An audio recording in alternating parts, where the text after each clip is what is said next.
All right, welcome to the Young Turks. I'm Jake Uger, and I start the program with good news. I have good news for you all. Occupy Wall Street. The cavalry is coming. I'm actually very excited by this, as you can tell. The Transit Workers Union Local 100's Executive Committee has decided unanimously they will be supporting the Occupy Wall Street movement. Here come the unions. But they're not the only ones. Are you ready for this? A union-backed organization that is a coalition of the different unions in New York is planning a rally on October 5th to help the Occupy Wall Street movement. Furthermore, the SEIU 32BJ, which represents doormen, security guards, maintenance workers, are planning an October 12th rally to support Occupy Wall Street. Here comes the cavalry. Look, the reason I love this, among others, is that when they began, no one believed, especially in the mainstream media. A bunch of kids going to protest Wall Street. All my rich friends say they love Wall Street. Why would anybody want to join them?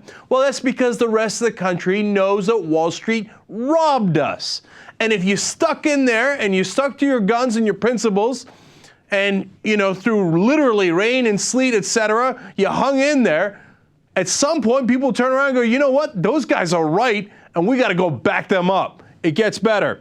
Right now, the Postal Workers Union, the New York Metro Area Postal Union, and SEIU 1199 are also considering joining the movement. Part of the reason for that is that the postal workers are having trouble on their own. They were doing a rally, and here comes 100 protesters from the Occupy Wall Street movement, etc., that come and join the protest, and they come with drums. They're like, here we go. Let's get it on. Let me try this. There you go. Here we go. Here we go. Bring it, right? And you know what? The postal workers were like, hey, you know what? We needed that help, man. And it turns out these guys are on our side. Yes, exactly. Here's a union official, Michael Kink. He says, quote, their fight is our fight. They've chosen the right targets. We also want to see a society where folks other than the top 1% have a chance to say how things go. And you know what? That really does sum it up, because this is all of our fights. This isn't just a bunch of young guys who got together and are mad at Wall Street. You think they're the only ones? The people in New York and Washington that are in power have vastly underestimated, honestly, the intelligence of the rest of us, where they think, oh, they won't figure out that Wall Street totally got rich as they destroyed the economy, and that they have record bonuses right now and record profits and record cash reserves, as we have over 9% unemployment, as we lost how many millions of jobs? 11 million jobs by the last count, as we're getting devastated and they keep doing cuts on us and they keep giving billions and trillions to the bankers, that we wouldn't notice, that we wouldn't be angry at Wall Street, who, by the way, bought all of our politicians. Well, you were wrong. We did notice. And that rally started, and in the beginning it was small, but it grows larger. I love it. Now, one of the guys who went to give support to Occupy Wall Street was a guy who's used to activism. His name is Michael Moore, and he came with a serious populist message. Now, remember, as you're watching this, that they are not allowed a megaphone by the police. They say, oh, well, you know, this rule and that rule, and we won't give you a megaphone or let you have one. They said, all right, we got a different way to solve that. We will use the power of the people. So every time a speaker speaks, the people around him repeat it so that everybody can hear. Watch. I know you're in the process of coming up with your demands. I know you're in the process of coming up with your demands. If you would allow me just to state my own personal 2 cents. If you will allow me to state my own personal 2 cents. I want to see a perp walk. I want to see a perp walk. I want to see the people responsible for destroying the lives of millions of people. I want to see the people responsible for destroying the lives of millions of people. In handcuffs. In handcuffs. And led away. And led away. And brought to justice. Immediately. That's number one. That is number one. Number two. Number two.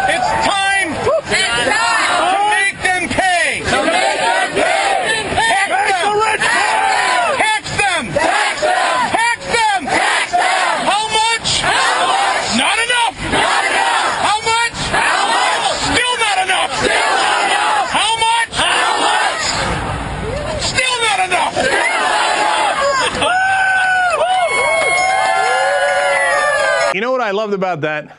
That he was unabashedly populist. That he said, look, I'm not going to mince words. He didn't come there as a Democrat. He said, look, we got to tax the rich, okay? You didn't hear me stutter, and I don't give a damn what Republicans call it. They can call it class warfare all they like. The rich have been getting richer, and they pay less and less taxes. Over the last 30 years, they've paid far less taxes. It's time to tax the rich. It's not because we hate the rich. By the way, Michael Moore is rich. It's because you need some degree of justice so that people pay their fair share. I love that he spoke strongly and clearly on that, and he was going to a CNN debate, but he made sure to stop by here to rally the troops because, as he says, he's proud of them. And they start small, but they get bigger. And their perseverance is what makes all the difference. Now, here's more Michael Moore. And they may think they're going to get away with this. Because they have so much more than everyone else. But they're afraid of one basic thing. There's only 400 of them.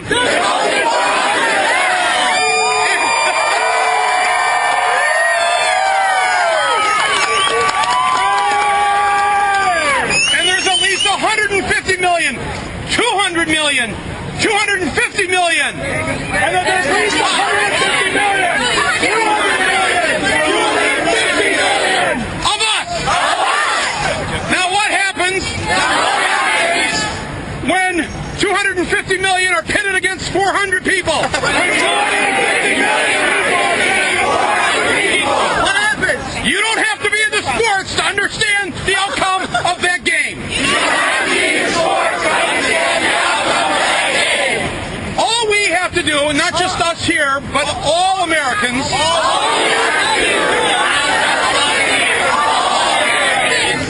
is to realize how much more power we have than they have.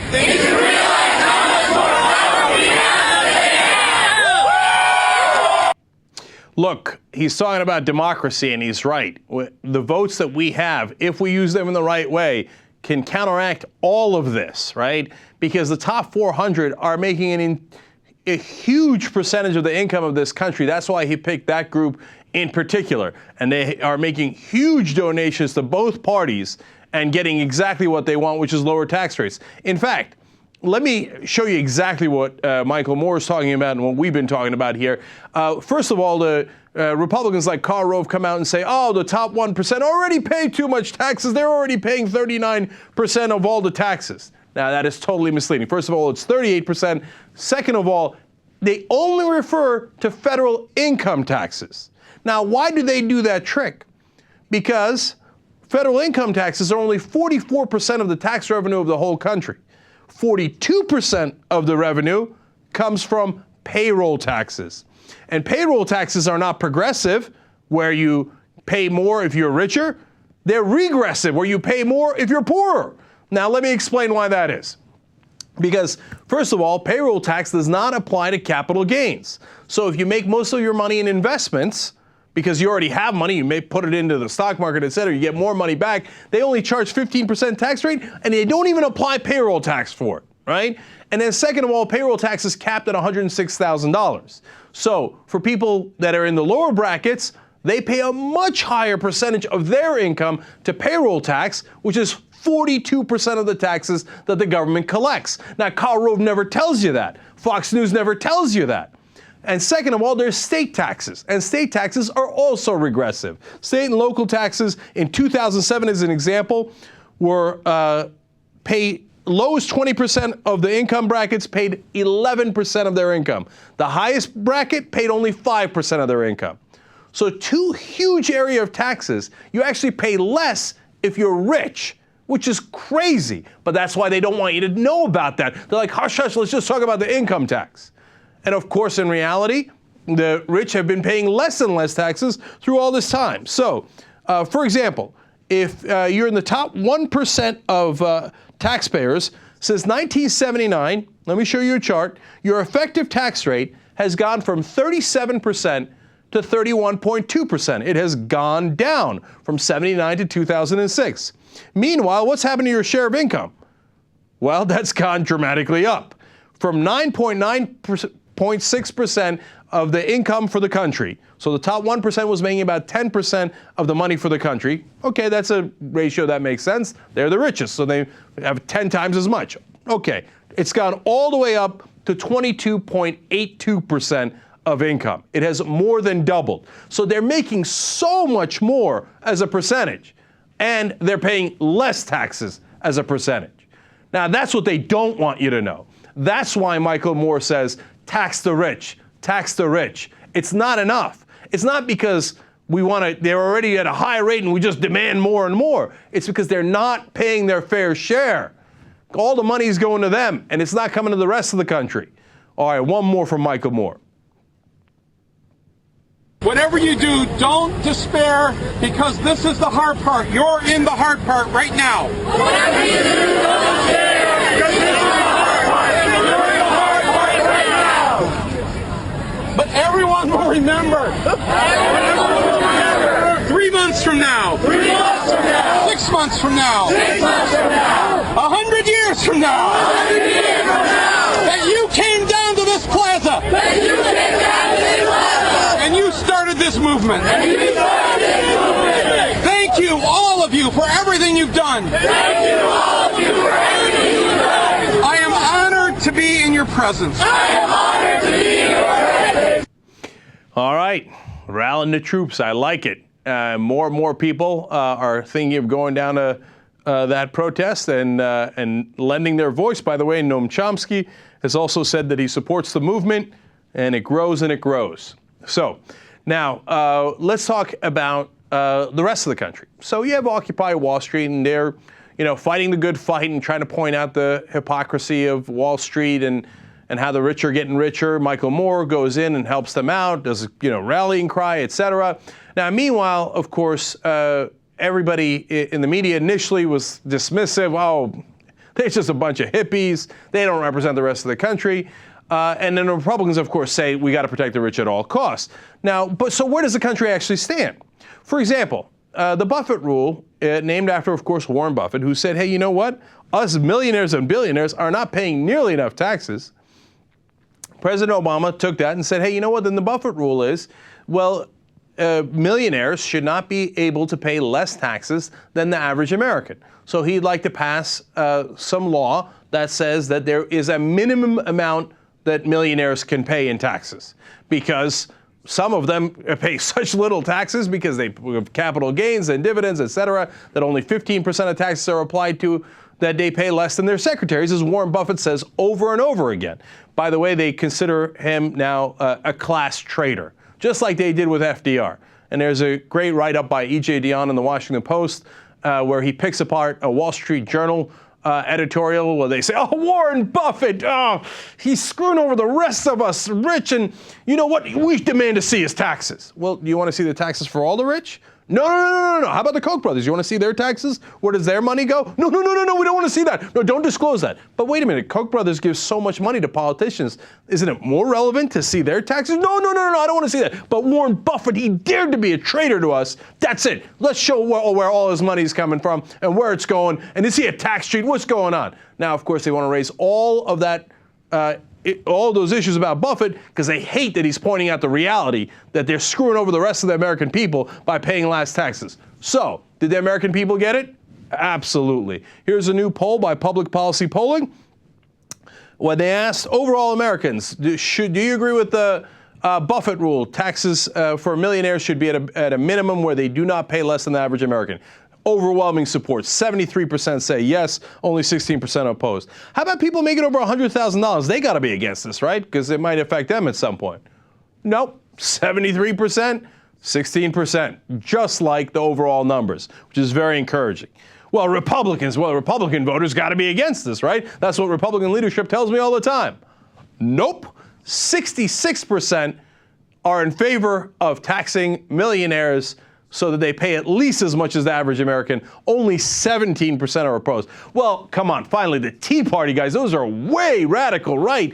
Of course, they're not going to be in favor of the Buffett rule, right? As you might have guessed, wrong. 52% support, only 29% are opposed. The American people are resoundingly in favor of the rich paying their fair share, which should come as no surprise to anyone, except, of course, all of Washington is shocked and chagrined. They're like, what? No, no, no, no, no. That's outrageous. Those are the job creators. That's what they call them. Really? What jobs have they created? Why is unemployment disastrously high? After we gave 10 years of tax cuts to the rich and to the corporations, why didn't they create their jobs? Because that's not what they do. They hoard the money. And the American people get it. The only people who don't get it are the people in Washington who are paid to protect those rich. Man, you know what happened? Michael Moore got me a little riled up. Occupy Wall Street got me riled up. He's right. Let's speak more clearly. All right, last thing on the rich. JP Morgan's CEO is Jamie Dimon, and he's a lifelong Democrat, supposedly. And he did give a lot of money and support to Barack Obama when he was running in 2008. And now he is apparently soured on him because, you know, despite the fact that, as we've shown you with facts over and over, the Obama administration gave Jamie Dimon and JP Morgan and all those Wall Street guys every single thing they wanted. Did they get their taxes raised at all? Not a cent. Not a cent. Did they have to pay back any of the profits that they made off of the bailout money, or the Federal Reserve giving them money at nearly 0%? Did they have to pay that back? Not a cent. Did Jamie Dimon, is he still getting record bonuses? Absolutely. But Obama once called Wall Street guys fat cats. How dare you criticize the royalty like that? So now Jamie Dimon reportedly going to fundraisers for Mitt Romney. Hey, President Obama, appealing to those bankers, hoping that they would support you, when the Republicans are saying, for example, Romney's plan is to cut $7 trillion in taxes for the rich. Now, who do you think Jamie Dimon is going to support? How'd that plan of yours work out, President Obama? You gave and gave and gave to the rich and to the Wall Street and to the bankers, and how did it work out for you? Do they have your back enough now yet? Well, you got some fancy, fundraisers where you raise some money from them, but most of the money is, of course, going to the Republicans anyway. You can't win at a corrupt game like that if you try to be a little less corrupt than the Republicans. I got more. Come back.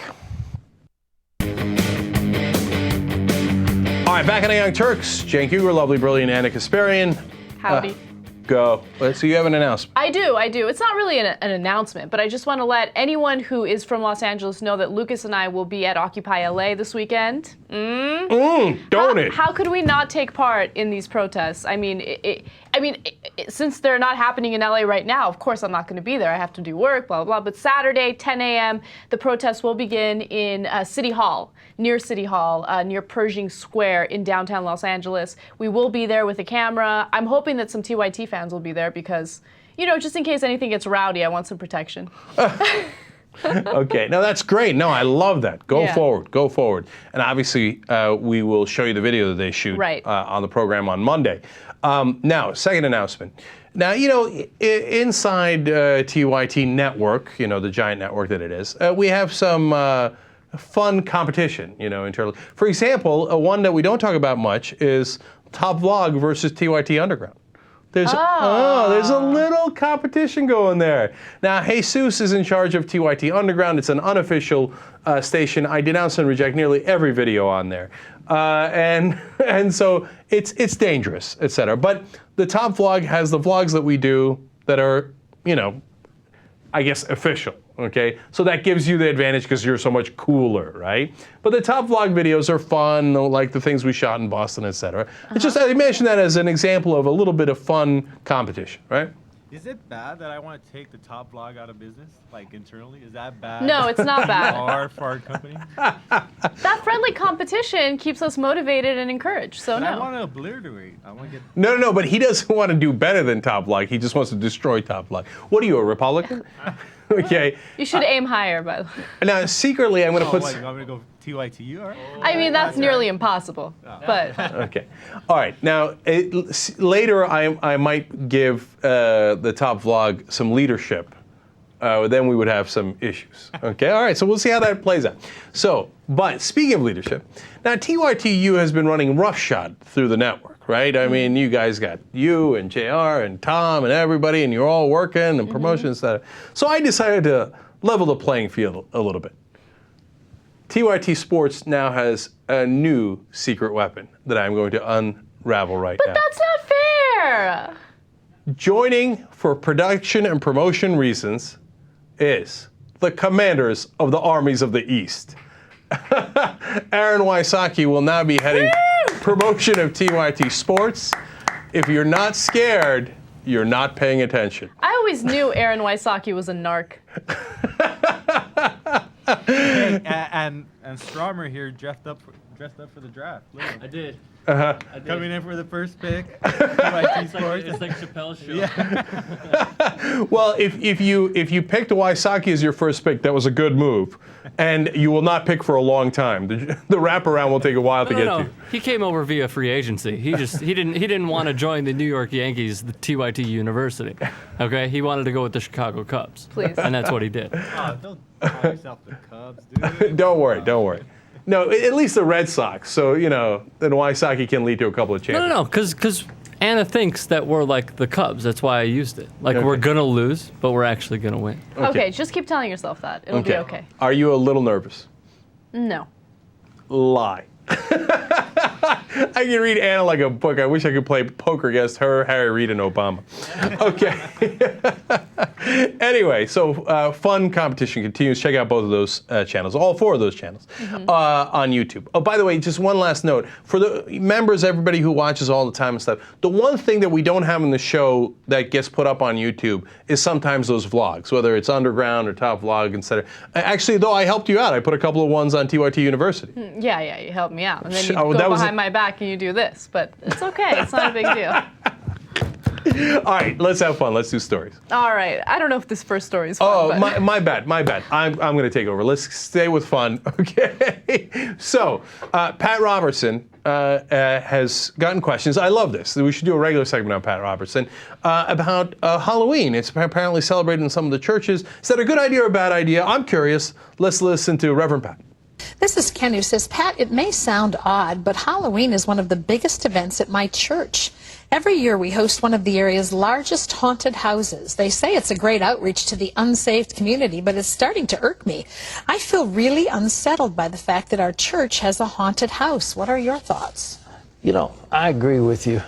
We need the power of God, not some kind of ersatz entertainment.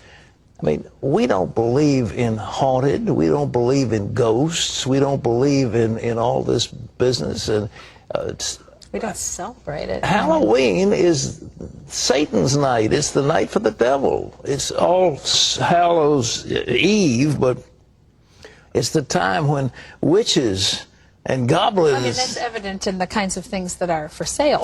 Of course. I mean, look very what's dark. out there. I mean, it's you know, skeletons and all this, like the dead rising. You know, churches shouldn't do that. You can bob for apples. You can do all kinds of interesting things and have a big party. Most churches have actually an alternative evening Well, that's for what families. you need, but not a haunted house. I agree with you. You're feeling badly. You should. I love that. Okay, first of all, he's like, we don't believe in ghosts and ghouls. Yeah, no one does. Yeah, neither do we. It's not like we dress up as ghosts or sexy maids or whatever or astronauts. I believe in sexy maids. Okay, well, so do I. Okay, but it doesn't mean you are a sexy maid in real life. If you dress like a ghost, doesn't mean you're actually a ghost. I mean, you have to explain these things to the simple-minded. But then later, though, what's amazing is he actually does believe it. He's like, well, it's actually Satan's night. It's Satan's night. And it's for goblins and witches. And witches, yeah. So, but if you don't believe, why are you concerned about that? But that's the amazing part. This old fool of a man believes that, oh, we don't want to celebrate the witches and the goblins. What if they come for us? Mm-hmm. They're unreal. But out of the infinite mercy of his heart, he will allow you to bob for apples. Go. Am I not merciful? Am I not merciful? Do people still bob for apples? Like, is that a common tradition on Halloween? Do people? I've never been to an event where people were bobbing for apples. It doesn't sound fun. I have to be honest. Let me explain a couple of things. First, I have bobbed for apples. I have in my life. I don't know that it's a Halloween thing. I don't think it is. I think it's just a general, like, old school American thing. Like, if you're in the 1950s and you're having fun and you can't, like, there's no official way of having fun. I mean, later you'll probably get drunk and have gay sex, but officially, like at the picnic, what are you going to do? Everything's super boring, right? So they're like, I don't know, let's stick our head in a really cold bucket of water and try to grab apples with our teeth. Okay, so I've done it. It is a little difficult. Was it a fruitless effort? That was pretty good. It was good. You were borderline. You were very borderline. Tim Pawlenty. Was it a fruitless endeavor? I should have done that. No, good enough. I'm done with that story. I'm done. I can't beat that. Okay. All right. I mean, I'm sorry for just a little bit maybe to play devil's advocate. I don't believe that, although I'm very scared of it. Yes. I mean, really, in reality, if you're the head of a church, if you're a pastor, should you really do a Halloween night with? I mean, it kind of is against what you're talking about. Even if, you can have people that do their own thing, but would you do it at your church? It kind of does contradict what you're always teaching. No. I hear you. It would be funny if they showed up in a devil's outfit in church. Okay, because that's one of the most common outfits, right? The thing is. I mean, that's part of the absurdity of it, right? But I know why the church is doing it, right? It's because they're desperate to get new people in the door, and they're trying to do things that are fun to get them in the door because people aren't coming anymore. That's not why they're doing it. All the churches do this. They don't want people out and about on Halloween night because they think that's the night where they do bad things like get dressed up and do drugs and have sex and have fun, the sins of the world. So they really encourage all their church members to go to church on that night and have fun in holy ways and to bring a friend, someone from the unsaved community to join them. And they do silly things like bob for apples, pin the tail on the donkey, whatever, okay? They play these games in the church building where it's supposed to be safe. They give out candy, and they have all these games for kids. Okay, so let's go to the source. Let's ask Jesus himself. Jesus, if when you were going to college, let's say you're single and a couple of friends say, hey, let's get dressed up and go out and look at girls in sexy maid and sexy cat outfits and get drunk and see what happens. Or we can go to church, and since you were one of the unsaved, ironically, you could perhaps save your soul. Which would you have preferred? I think, well, Halloween's obviously one of the best holidays of the year, so you cannot miss out on that. You will be regretting it for the rest of your life if you do not take advantage of that holiday. Well, Jesus has spoken. He's in favor of Halloween. You know all my Halloween stories. Best night of the year for hookups. So ironically, the churches are right. I remember when I was in junior high, when I started junior high, they allowed Halloween outfits. I went to a Catholic, private school. Right. And then within the next year, they're like, all right, you can't dress up anymore, but you could dress up as saints. So you kids were dressing up as Moses or as the Virgin Mary. I'm like, that sucks. My guess is that you were... actually, there is one saint that is badass. Who's the one that kills everybody? Well, I don't know. You don't know anything, man. The guy went to a Catholic school. His name is Jesus. Doesn't know a thing about it. It's Gabriel or something. No, not Gabriel. Well, that's what I said. I said Gabriel. That's all I know. Okay. They're Grim Reaper. Anyway. Okay. We move on. Okay. One more story for me. So there's a town in Florida that's got an ice cream shop. They're trying to sell ice cream, and they want to grab attention, etc. They got a sign. Turns out the sign is a bit of an epic fail. Okay. Let's watch.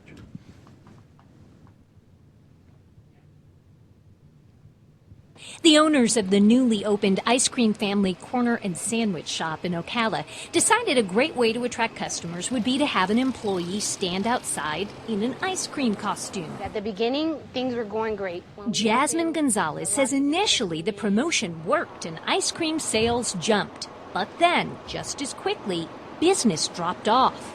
Things just changed dramatically, and we was like, what's going on? The employees soon learned the problem. From a distance, the costume looked to some people like a Ku Klux Klan hood. We started hearing people say, oh, you know, there's KKK at the ice cream family corner. You know, there's don't go. The rumors flew on Facebook, and reaction from passersby was mixed. I'm offended by it. And I'm telling everybody don't come here. It looked like an ice cream cone. We don't feel offended. Gonzalez says the truth is her family is from Puerto Rico and didn't even know what the KKK was, let alone create a costume to look like a hood. No harm to nobody. We're not affiliated with none of that. It's going back in the closet. Nobody's wearing this no more. Oh my gosh. I feel a little bad for that Yeah. little family-owned ice cream shop. No, it's obvious that they meant it. They're putting it back in the closet, but it's still there, okay? My favorite part of the video is like, you know, the ice cream guy standing out there and like waving like, hey, hey, that's the friendliest KKK on the planet. And he had sprinkles on him. First KKK outfit to ever have sprinkles on him. Okay, let's go to our multiracial board here for TYT ruling on this. J.R. Jackson, speaking for the African American community, guilty or not guilty? The ice cream shop? Yes. They're totally not guilty. What? I would go there just to, you know, basically make fun of them. I would point it out and be like, you guys should leave that guy out there. It's really funny. Especially if I knew it looked like that. By the way, next thing you know, they do like some flavor of ice cream with like cherry and chocolate, and it's black and red, and they got a guy in an outfit that's like got a Gestapo black and red thing, and they're like, what's going on? Are we in trouble again?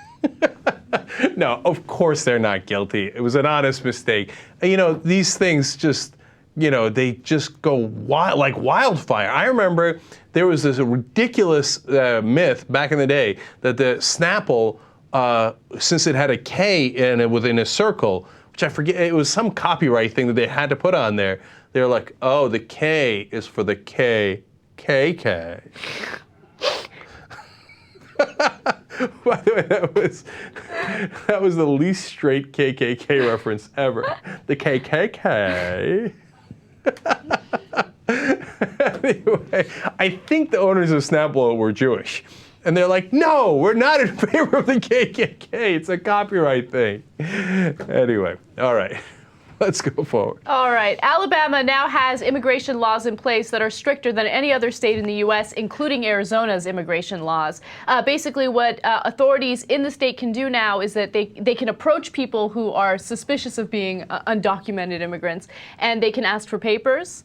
Also, public schools can ask students who are trying to enter those schools for official papers. Mm-hmm. Okay, so the Associated Press reported on this, and I want to give you a more comprehensive list of what the law would do. So as I mentioned, it would make it a crime for an undocumented immigrant to solicit work. It would also make it a crime to transport or harbor an undocumented immigrant.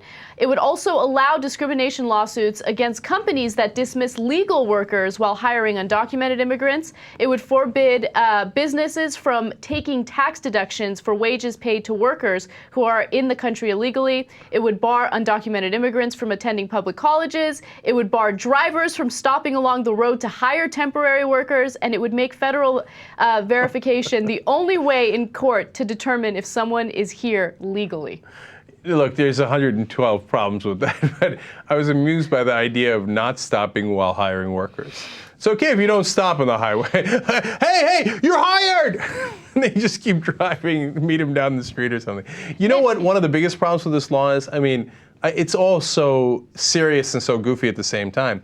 One of the problems is the one where you can't transport any undocumented people. How do you know? And that's the problem. It creates like this hostile environment where you're constantly suspicious of anyone who doesn't have light skin. Yeah, look, people have said this many times in the past. It's like East Germany, where they say, papers! And, you know, they ask for papers over and over. In a freedom-loving country, this is the exact opposite of what we're supposed to do. But one of the people who are most against this law, or organizations, is the people who organize cabs. The cabbies are like, I'm not going to ask for people's papers every time they get in my cab. Right. If it turns out they're undocumented, then I'm in a world of trouble.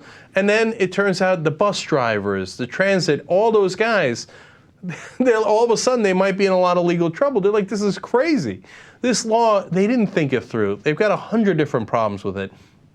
And look, if you want to stop the illegal immigration, one of the things that you can do is just focus on who's hiring them. Now, I know part of the law tries to address that, right? And by the way, other states have tried to address that, and when they do, it actually works, and then they panic because then they don't have any more workers and the business start going under. Let me just add something to that. In this Associated Press article, a couple farmers were interviewed about this, and the farmers are freaking out. They're like, what are we going to do? We have people who are harvesting for us, people who are, taking care of our crops. What are we going to do? All of these people are going to get deported, right? Right. And it's seriously, what are they going to do? You think Americans are going to take those jobs? Maybe they will. I don't know. No, they will. They will. So that's why I have mixed feelings about it. First of all, I would dump all the things that did not have to do with employers because they're just, you're attacking not the core of the problem, but you wind up punishing people and creating this state that you don't need to create, et cetera, right? But when you get to the employers, I mean, if you say, hey, don't, you really crack down on them and make them hire actual citizens, well, here's what's going to happen. Prices are going to go up, okay? I mean, they're going to have to pay higher wages, which is a good thing. But then, the price for tomatoes, et cetera, are going to go up. And are Americans willing to tolerate that? Maybe they are. But let's all make an informed decision about that, right? And by the way, they will panic and they will retreat from this. The reason is because if you don't do it countrywide and you do it state by state, we've seen other examples where they did this. All of a sudden, Alabama tomatoes are so expensive compared to tomatoes from Kentucky or wherever else they come from. So then they go, oh my God, we're all out of business. And they say, forget it. And they get rid of it and they bring back the old laws because they all use undocumented immigrants. Right. Yeah, that's a great point. I'm really curious to see what happens. But as of now, a federal judge has upheld this law, and it will take effect today. So, sorry, Alabama. Good luck to you. See how it turns out. Yeah. One of the positive effects of this, though, is, and I swear to you, I've seen it happen before in other states. They had to shut down meatpacking plants, et cetera, and then all the other jobs go because the plant was the main employer, et cetera, and the town gets devastated. One of the positive effects of that, though, is they begin to see how important those immigrant workers are, that you cannot run those local economies without them. And then they're like, oh yeah, my bad, my mistake, didn't mean it, please come back. Obama was recently talking about immigration reform, right? And how he's saying, if he had a magic wand, he would say, fix immigration reform. By the way, he didn't say that. He said it was his top priority. However, he hasn't done anything yet. He did use the word magic wand. Did he seriously? He did. Disaster. When I read it, I was not doing the show that day, but I should have brought it back. We should find the tape of it. He's now gotten to be such a Bush clone. He's using the magic wand line. No. He's jumped a shark. I mean, he jumped the shark policy-wise so long ago, but I'm like, if I had a magic wand, I'm like, are you kidding me? Okay, anyway, yes. All right. So no, you were saying about the immigration. Yes, he was being interviewed, and he said, I know that I haven't fixed the situation yet, but don't worry, it's my top priority, and I'll handle it. Except he's not really handling it. When it comes to the DREAM Act, he hasn't really done much about it. So I'm just curious to see what's going to happen on a federal level, because now you have states that are passing these crazy laws that are creating that hostile environment. Where immigrants are, in my opinion, being abused in a lot of cases. Here, I'll give you an example. Alternate recently reported about a case involving Border Patrol agents in Arizona and the treatment of undocumented immigrants who get detained. And it turns out that there were more than 300,000 cases, 30,000 cases. So there were 30,000 cases where these undocumented immigrants between 2008 and 2011 were being denied food, being denied water while they were in these, while they were being detained. They were also being threatened by detainers, or they were being threatened.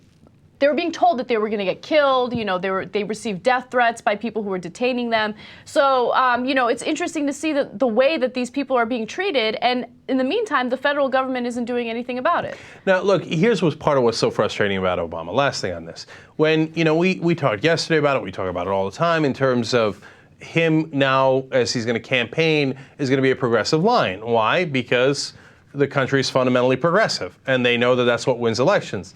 But for some reason, they forget that for the 3 years when they're actually governing, right? But the 1 year that he's going to run for re-election, all of a sudden, and we showed the clips over the last couple of weeks, does Latino events where he's like, oh, I put forward Alberto Garcia, and the Republicans, were against him. And I also put forward Randy Gonzalez. Okay. I don't think he says it like that, but okay. Okay. He says, I don't think he told Randy Gonzalez he was coming. But anyway, so, and et cetera, and I'm going to do this, and I'm going to do that, yada, yada, yada. But I want you to understand, we're not just belly aching here, et cetera. There is something he can do. He can say, DREAM Act, I'm putting it on the table, we're introducing it as legislation. Now, you pick sides, okay? And I'm coming for you, and I want to get this passed before the election. Yes. And if you don't pass it before the election, then I'm going to come at you with a jacksaw, right? No, there's no such thing as a jacksaw, right? There's a jackhammer, there's things like that. But anyway, I'm coming for you. But he's not, he's playing patty cakes. He says, DREAM Act, I'm on it. I'm on it, man. Immigration reform, I'm on it. Probably in 2013. So that's where our skepticism comes from. Exactly. All right, one last story before we go to the break. A woman by the name of Carla Flores from Sinaloa, Mexico, survived a live grenade that was lodged into her face. Jeez, Lord mercy. This is an incredible story. So this is her after the surgery. What happened is she was outdoors selling seafood, and the drug cartels bombed the area, and in the process of doing so, a live grenade was lodged into her face. So she was immediately rushed to the hospital, and doctors did not want to operate on her because they knew that if the bomb went off, they would die. So in the end, 3 doctors and 1 nurse decided that they would operate on her, and they did, and she miraculously survived, and the bomb or the grenade did not detonate. Now, that's an amazing story. And first of all, there's a serious side of it. Totally out of control. Drug cartels in Mexico, the war on drugs is always not working. Second of all, I don't even understand how it pierced her skin, let alone pierced her skin and didn't detonate. Right. Well, the doctor said that the soft tissue in her face actually stopped it from going off. So, so that was how she managed to survive, and they gave her a tracheotomy, and she was fine after that. So, ironically, the fact that it got buried in her face probably saved her life. Yes. That if it had hit her and fallen, it probably would have exploded and she would have died. Yes. So, there's your good news of the day. Okay, I mean, that's irony on top of irony. But thank God she survived. And by the way, great credit to those doctors and the nurse who eventually operated. And God bless them for doing that. All right, let's take a quick break and come right back.